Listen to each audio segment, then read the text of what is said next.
아멘, 할렐루야. 우리 주님께 모든 영광 올려드립니다. 은혜롭고 귀한 찬양 감사합니다. 늘 십자가의 은혜, 보혈의 은혜를 바라보며 따라갈 수 있는 우리 모두가 되시기를 간절히 소망합니다. 주변 사람들에게 서로 축복의 인사 함께 나누겠습니다. 하나님은 당신을 사랑하십니다. 복 주시는 자리를 지킵시다.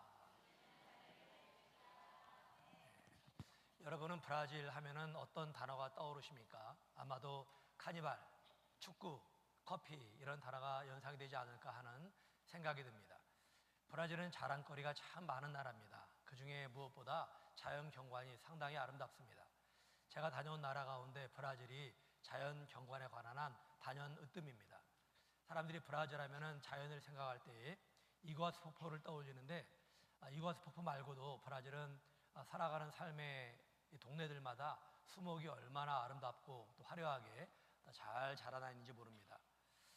그리고 리오의 해변, 브라질의 리오 해변은 세계 3대 미항의 하나로 꼽힙니다. 리오 해변은 여러 개로 이루어져 있습니다. 그 중에 코파카바나라는 해변이 있는데 무려 해변 길이가 5km나 됩니다. 굉장히 길게 쭉 늘어서 있습니다. 리오의 해변은 사람들이 윈드서핑 하는데 많은 사람들이 와가지고 즐깁니다. 파도가 높이 일기 때문에 그렇습니다. 근데 한 번은 이러한 소리를 들었습니다. 나도 리오의 해변에 가봤는데 뭐 그렇게 파도가 높이 인다고 합니까? 제가 보기엔 다 뻥인 것 같습니다. 너무나 과장된 것 같습니다. 이런 말을 들었습니다. 하지만 그렇지 않습니다. 그건 모르고 하는 소리입니다. 리오에는 해변의 길이가 500m가 넘는 해변이 적어도 5개 이상, 제가 알고 있는 게 5개 이상이 됩니다. 브라질의 파도로 가장 유명한 해변은 북동부에 있는 제리코아코아라라는 해변입니다. 하지만 리오에도 이파네메라는 해변이 있는데 아주 파도가 높이 일기로 유명합니다. 여기에 많은 사람들이 와가지고 윈드서핑을 즐기곤 합니다. 그런데 하루 중에 특별히 파도가 높이 일어나는 그러한 시간대가 따로 있습니다. 이때는 전문가들이 와가지고 이제 윈드서핑을 많이 합니다. 한마디로 파도가 높이 이는 해변이 따로 있다라고 하는 것입니다. 그리고 시간도 정해져 있다라고 하는 거죠. 근데 엉뚱한 데 가가지고 파도를 찾으니 파도가 보이겠습니까? 축복의 원리가 그렇습니다. 하나님이 복을 주시는 자리가 있습니다. 하나님이 복을 주시는 때가 있다라고 하는 것입니다. 여러분은 하나님이 복 주시는 자리에서 그 축복을 풍성히 누리며 살아갈 수 있기를 주의 이름으로 축원합니다. 하나님이 역사하시는 자리, 복 주시는 자리는 크게 두 가지입니다. 첫째는 순종의 자리입니다.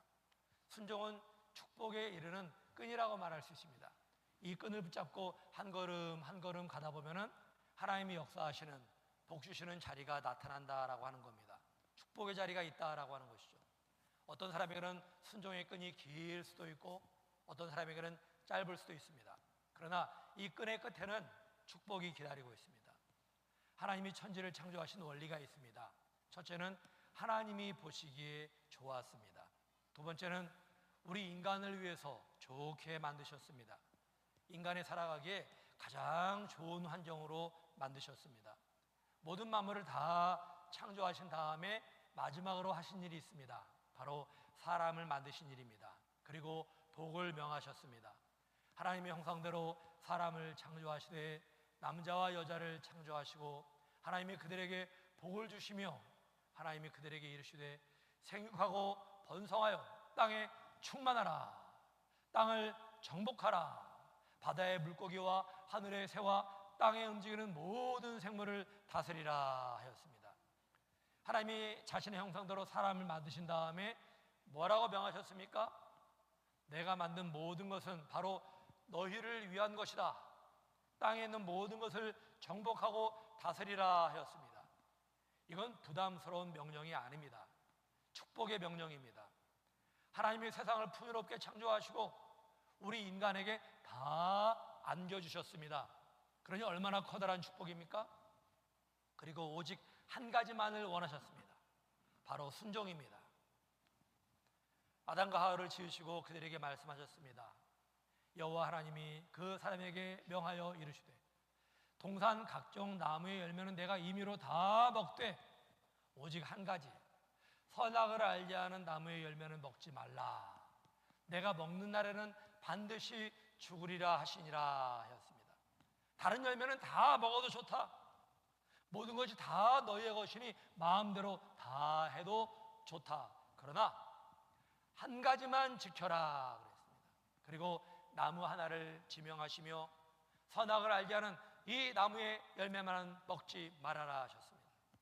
아담과 하와는 그 명령 하나만 지키면 되었습니다.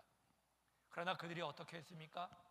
하필이면 먹지 말라는 그 나무의 열매를 먹고야 말았습니다. 불순종의 죄를 지은 것입니다.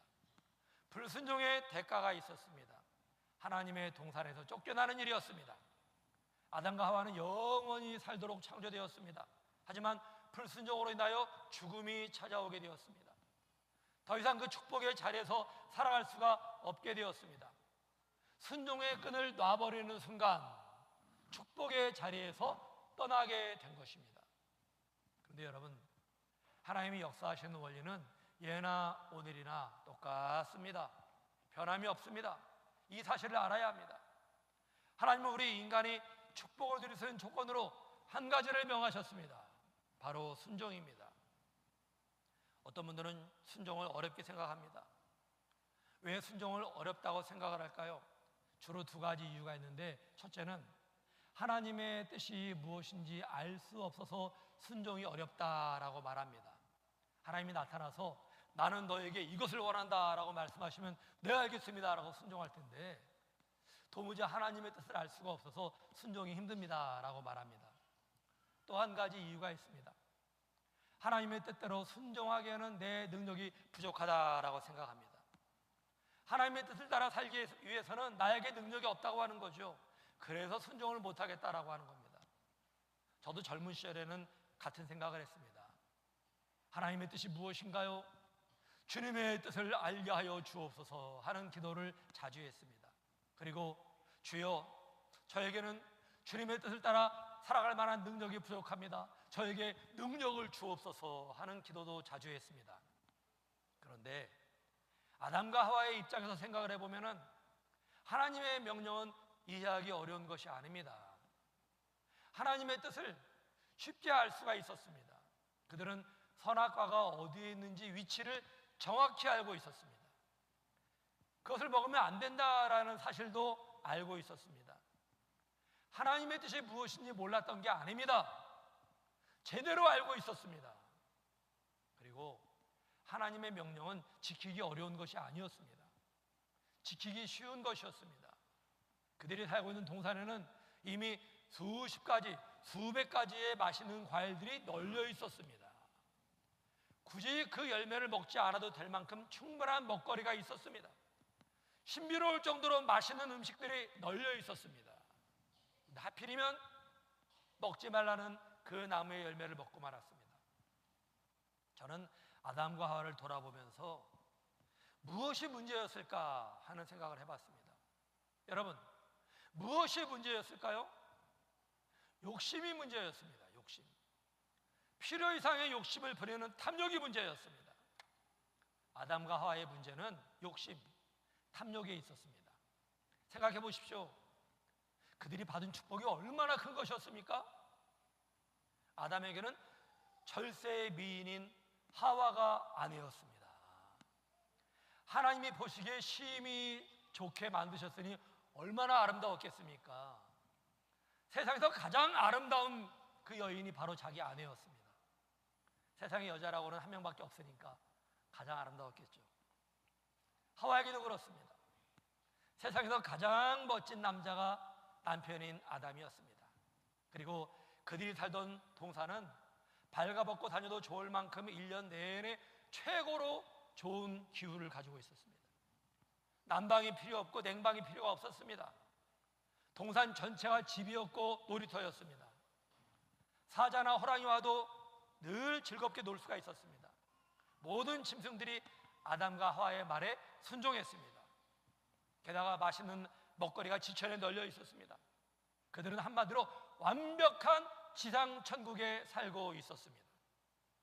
그런데 그들을 시샘하며 유혹하는 녀석이 있었습니다. 바로 사탄이었습니다. 사탄이 뱀을 통하여 슬그머니 와가지고 하와를 유혹했습니다. 하나님이 참으로 너희에게 동산 모든 나무의 열매를 먹지 말라 하시더냐? 하와가 대답했습니다. 아니, 동산 중앙에 있는 나무의 열매만 먹지 말라고 하셨어. 먹으면 죽을지도 모른다고 하셨어. 그러자 뱀이 유혹의 말을 했습니다. 먹어도 절대로 안 죽어.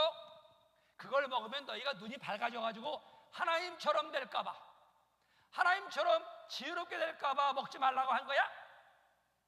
그때부터 선악과가 마음에 꽂혔습니다. 그 하고 많은 나무의 열매 가운데 선악과의 정신이 팔렸습니다. 창세기 3장 6절에 보시면 그때의 상황을 이렇게 말하고 있습니다. 여자가 그 나무를 본즉 먹음직도 하고 보암직도 하고 지혜롭게 할 만큼 탐스럽기도 한 나무인지라 여자가 그 열매를 따먹고 자기와 함께 있는 남편에게도 주매 그도 먹은지라. 하와에게 욕심이 생긴 거예요. 탐욕이 생겼습니다. 선악과를 먹고 싶은 탐욕이 생긴 겁니다. 그때 사탄이 한 일은 하와에게 욕심을 심어준 일이었습니다. 욕심과 탐욕의 차이가 뭘까요? 욕심은 분수에 넘치게 탐내는 마음을 말합니다. 탐욕은 지나치게 탐하는 욕심을 말합니다. 아담과 하와가 선악과를 탐냈던 것은 지나친 욕심이었어요. 지나친 욕심, 탐욕이었습니다. 탐욕. 선악과가 아니면 먹을 게 없었습니까? 가진 게 없어서 선악과를 소유하려고 했습니까? 자기가 뭐라고 하나님처럼 되려고 합니까? 모두가 지나친 욕심이고 탐욕이었습니다. 그 욕심으로 인하여 불순종을 하게 된 것입니다. 그런데 우리도 그렇습니다. 저나 여러분이나 다 마찬가지입니다. 언제나 욕심이 문제예요. 욕심은 반드시 불만을 낳습니다. 불만은 거역하는 마음을 낳습니다. 그리고 그 거역하는 마음이 불순종을 낳는 것입니다. 그러므로 불순종의 시작은 욕심이라고 할 수 있습니다. 몰라서 순종 안 하는 게 아닙니다, 여러분. 욕심에 가려서 하나님의 뜻이 안 보이는 거예요. 내 욕심이 있다 보니까. 능력이 없어서 순종을 못하는 게 아닙니다.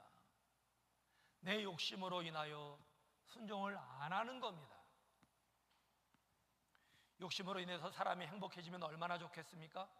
근데 문제는 욕심을 가지고 있으면 만족을 모르게 됩니다. 만족을. 축복의 자리에서 멀어진다고 하는 겁니다. 이게 문제입니다. 욕심의 반대가 뭘까요? 저는 만족이라고 생각합니다. 만족. 이 만족은 순종의 시작입니다. 만족은 마음을 넉넉하게 해줘요. 이 넉넉한 마음에서 순종의 마음도 생겨나는 것입니다. 그러므로 만족은 순종의 자리에 들어가는 대문이라고 할 수 있어요. 대문.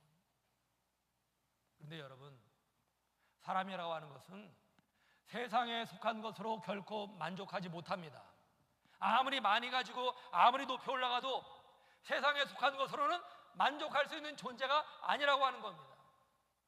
오직 예수님으로만 우리는 만족할 수가 있습니다. 예수님만이 우리의 마음과 영혼 깊은 곳에 만족과 행복을 더하여 주시는 것입니다. 이 사실을 알아야 됩니다. 전 세계 남성들의 우상처럼 군림했던 미국의 여배우 메릴린 먼로를 여러분 아실 겁니다. 지난 6월달, 한 달 전입니다.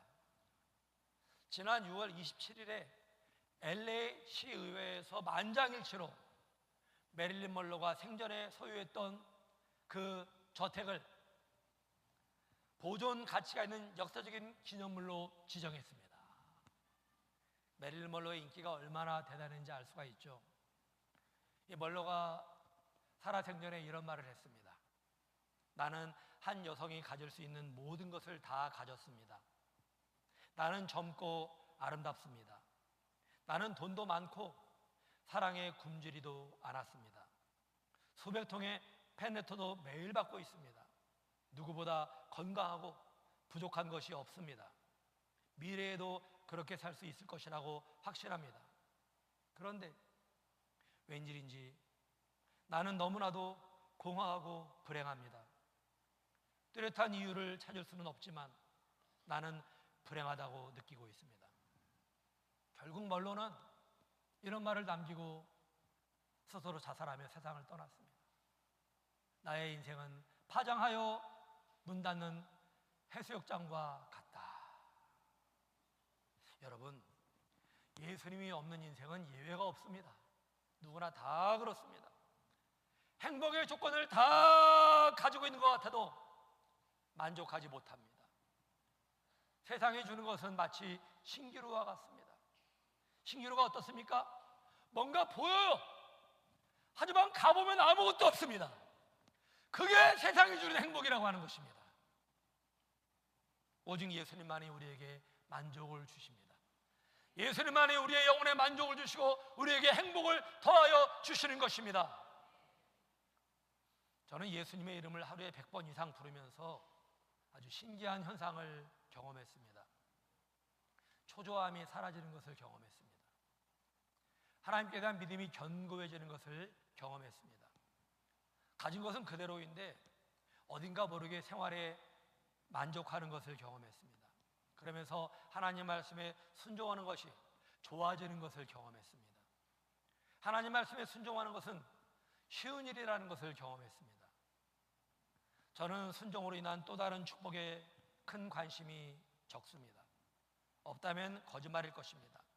그러나 이미 순종으로 인한 축복을 받았다고 생각합니다. 하나님께 대한 믿음이 축복이고 생활의 만족이 축복이기 때문입니다. 여러분, 하나님의 뜻을 잘 알고 순종하는 생활 자체가 이미 축복입니다. 순종의 자리가 바로 축복의 자리인 것입니다. 근데 순종의 마음을 예수님께서 주십니다. 예수님께서. 주님이 주시는 거예요. 예수님이. 그러므로 순종을 원하는 만큼 예수님의 마음을 품어야 합니다. 축복의 자리에 들어가기를 원하는 만큼 예수님을 가까이 해야 합니다. 사랑하는 성도 여러분, 날마다 예수님을 생각하시고 날마다 예수님의 이름을 부르시고 날마다 예수님을 더욱 사랑하시기 바랍니다. 날마다 예수님의 그 마음을 품고 살아가심으로 순종이 여러분의 삶 가운데 풍성히 자리 잡기를, 이로 말미암은 하나님의 축복이 풍성히 임하시기를 주의 이름으로 축원합니다. 하나님께서 복 주시는 자리는 두 번째로 사명의 자리입니다. 제가 초등학교 시절에 필수적으로 암기했던 국민교육 헌장에 보면 이러한 내용으로 시작이 됩니다. 우리는 민족 중흥의 역사적 사명을 띠고 이 땅에 태어났다. 암기하는 분들 많이 계시죠? 이거 다 못 외우면은 집에 보내지 않았습니다. 우리의 사명은 민족 중흥에 있다. 우리 민족을 발전시키는 게 우리의 사명이다라는 말이죠. 이러한 사명은 주입시킨 사명입니다. 주입된 사명. 사명은 개인에 따라 다를 수가 있습니다. 자유민주주의 정신이 투철한 정치인은 자유민주주의 실현이 사명이죠. 반면에 사회주의 사상이 물든 정치인들은 사회주의 실현이 사명입니다. 운동선수는 금메달을 목에 거는 것이 사명이고 예술인들은 자기가 추구하는 예술의 완성이 사명입니다. 그렇다면 크리스찬의 사명은 무엇이 되어야 할까요? 하나님이 원하시는 성도의 사명은 무엇일까요? 어떤 사명을 이루어갈 때 바로 그 자리가 축복의 자리일까요? 우리 성도의 사명은 각자가 다른 것이 아닙니다. 성도의 사명은 동일합니다. 우리가 믿고 따르는 예수님께서 이미 사명을 선포하셨기 때문입니다. 교회의 사명은 민족 복음화와 세계 선교입니다. 교회의 사명은 예수님의 명령에 근거합니다. 예수님께서 십자가를 지시고 부활하신 다음에 승천하기 바로 전에 제자들에게 이렇게 말씀하셨습니다. 그러므로 너희는 가서 모든 민족을 제자로 삼아 아버지와 아들과 성령의 세례를 베풀고 내가 너희에게 분반 모든 것을 가르쳐 지키게 하라. 볼지어다 내가 세상 끝날까지 너희와 항상 함께 있으리라. 모든 민족을 제자 삼으라 하시면서 민족 복음화와 세계 선교에 명령을 하셨습니다. 이것이 교회의 사명입니다. 어떤 사람은 사명과 비전을 혼동하고 있습니다. 사명과 비전은 다른 것입니다. 사명이 이 비전의 우선이 되어야 됩니다. 사명을 이루는 것이 바로 비전인 것입니다. 교회의 사명은 어느 교회나 다 동일합니다. 교회는 민족 복음화와 세계 선교의 사명을 가지고 있습니다. 성도의 사명도 그렇습니다. 모든 성도들이 민족 복음화와 세계 선교의 사명을 가지고 있어야 됩니다. 사명을 이루는 구체적인 구상과 계획이 바로 이 비전입니다. 이 비전은 교회마다 성도마다 다를 수가 있습니다. 목적을 이루기 위한 방법이 다르듯이 사명을 이루기 위한 비전은 교회와 성도마다 다를 수가 있다고 하는 겁니다. 그러나 민족 복음화와 세계 선교의 사명은 지상에 있는 모든 교회와 성도들이 추구해야 되는 사명인 것입니다. 순종이 현세의 축복을 가져온다면 사명은 내세의 축복을 가져옵니다. 순종의 열매는 주로 현세에서 나타납니다. 그러나 사명의 열매는 주로 내세에서 누릴 수가 있습니다. 바울은 평생을 사명을 위해 살아갔습니다. 예수님을 만난 다음부터는 오직 복음을 증거하며 살았습니다. 그런데 바울을 보면은 현세의 삶이 순탄치가 않았습니다. 결국은 순교로 생을 마감하게 됩니다. 그러나 사명을 위해 살아갔던 그의 삶이 그대로 사라지는 것은 아닙니다. 그는 천국에서 이미 영원한 영광과 상급을 받았고 지금도 앞으로도 영원토록 그 축복을 누리게 될 것입니다. 그런데 사명의 축복과 열매가 반드시 천국에서만 누리게 되는 것은 아닙니다. 이 땅에 살아가면서도 누리게 됩니다. 성령께서 내적인 위로와 내적인 기쁨과 평강을 더하여 주시기 때문입니다. 그러므로 사명에 헌신할 때에 누구보다 행복하고 만족스럽게 살아갈 수가 있는 것입니다. 지난 2주간 장례식이 2번 있었습니다. 저는 장례 예배를 8번 인도하면서 인생이 너무나 짧다 하는 생각이 들었습니다. 다른 사람 말고 저 자신만 봐도 그렇습니다. 교복 입고 학교 다닐 때가 엊그제 같은데 벌써 60을 바라보는 나이가 되었습니다. 시편 90편 10절에 보시면은 이렇게 말씀하고 있죠. 우리의 연수가 70이요 강건하면 80이라도 그 연수의 자랑은 수고와 슬픔뿐이요 신속히 가니 우리가 날아가나이다. 우리 인생이 날아가는 것처럼 금방 지나간다고 하는 거예요. 야고보는 또 이렇게 말하고 있습니다. 너희 생명이 무엇이냐? 너희는 잠깐 보이다가 없어지는 안개니라. 안개가 자욱할 때는요 온 세상을 안개가 다 덮은 것 같습니다. 하지만 해가 뜨기 시작하면 안개가 순식간에 싹 사라집니다. 그게 인생이라고 하는 것입니다. 인생이 대단한 것 같아도 아무것도 아니라고 하는 겁니다. 이어서 이러한 생각이 들었습니다. 어떤 인생이 소중한 인생일까 하는 것입니다. 어떻게 살아야 값지게 사는 것일까 하는 겁니다. 이에 대한 대답은 사명에 충실한 삶입니다. 민족 복음화를 위해 전도에 힘쓰고 다른 나라에도 복음을 전하며 선교에 힘쓰는 것입니다. 왜 사명에 충실한 삶이 값진 것일까요? 하나님이 기억하시기 때문에 그래요. 하나님이 다 기억하시고 하나님이 다 갚아주십니다. 그렇기 때문에 소중한 겁니다. 내일부터 17차 낙도 선교가 시작됩니다. 우리 교회 낙도 선교 기간은 항상 무더위의 한가운데서 진행이 됩니다. 주로 삼복더위에 사역이 진행이 되죠. 시간을 내려면 휴가 기간에 맞춰야 되기 때문입니다. 낙도 선교는 우리 교회에 주신 사명을 이루어가는 시간입니다. 교회를 대표하여 저 능산도와 옥도로 가는 것입니다. 낙도 선교에 동참한 분들은 어느 때보다 값진 시간을 보내게 될 것입니다. 최고의 선택을 하셨습니다. 몸은 비록 지친다 할지라도 바로 그 자리가 축복의 자리입니다. 사역을 하면서 내적인 기쁨과 위로와 평강과 치유가 이루어질 것입니다.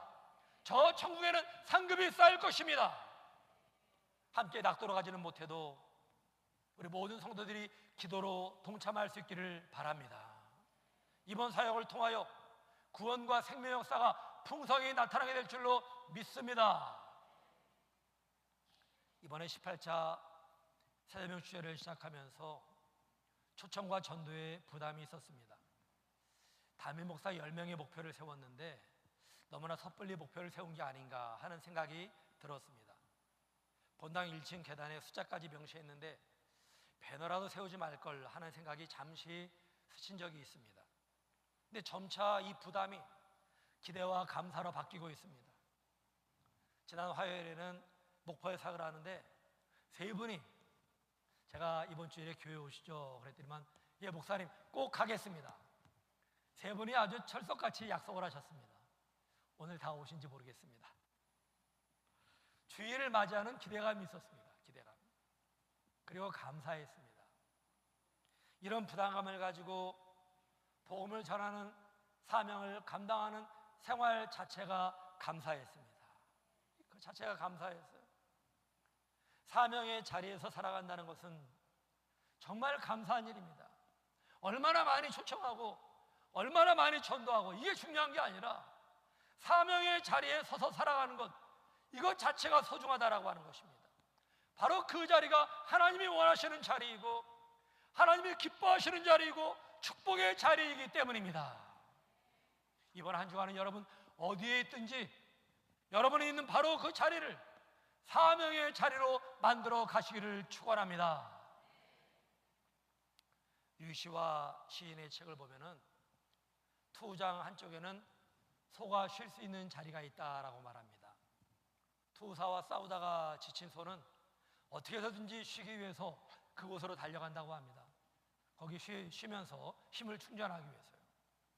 반대로 투가 진행된 동안에 투사는 소가 그곳에 가지 못하도록 안간힘을 쓴다고 합니다.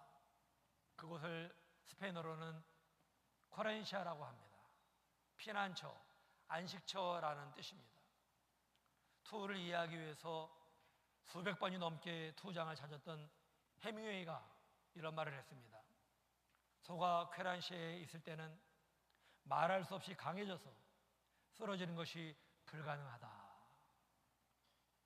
여러분, 우리가 힘을 얻을 수 있는 쾌렌시아는 어디일까요? 하나님이 역사하시는 축복의 자리는 어디일까요? 하나님의 뜻에 순종하는 자리이고 사명을 이루어가는 자리입니다.